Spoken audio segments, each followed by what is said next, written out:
Detik-detik 2 Komandan OPM Maibrat anak buah Jenderal Manfred Vatem tobat. Operasi senyap sniper marinir dan Kopassus membuat serdadu OPM, anak buah bos OPM Sorong Raya Maibrat, Manfred Vatem, yang berjumlah 20 orang kabur, sementara 5 markas zona merah dihancurkan. Pembersihan pun dilakukan di Maibrat, termasuk memburu anak buah Manfred Vatem.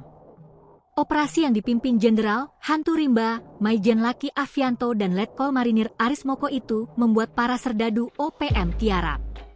Manfred Vatem sendiri dikabarkan kabur ke perbatasan Papua Nugini. Hal ini membuat 2 komandan batalion dan komandan operasi Maibrat, Hendrik Kawen, dan Ekolando Sakov alias Bule, menyerah.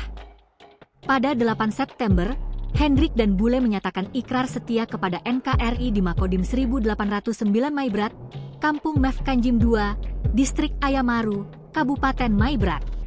Kedua serdadu OPM yang menjadi DPO kepolisian dan terlibat serangan pos Koramil Kisor serta kejahatan lainnya itu mengikuti upacara, mencium bendera merah putih, dan menandatangani surat ikrar setia kepada NKRI. Acara dipimpin Komandan Kodim 1809 Maibrat, Letkol Afrianto Doli, dengan kehadiran Wakil Bupati Maibrat Fernando Solosa, serta tokoh penting dari TNI, BIN, tokoh agama, dan perwakilan Pemda. Total 20 orang hadir menyaksikan momen penuh haru. Dalam sambutannya, Wakil Bupati Maibrat menyampaikan apresiasi atas keberanian dan kesadaran keduanya.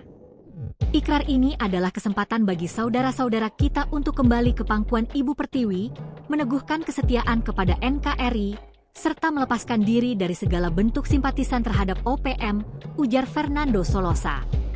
Momentum menyentuh adalah saat Hendrik Kawen dan Ekolando Sakov mencium sang saka merah putih dengan tulus kembali kepada NKRI.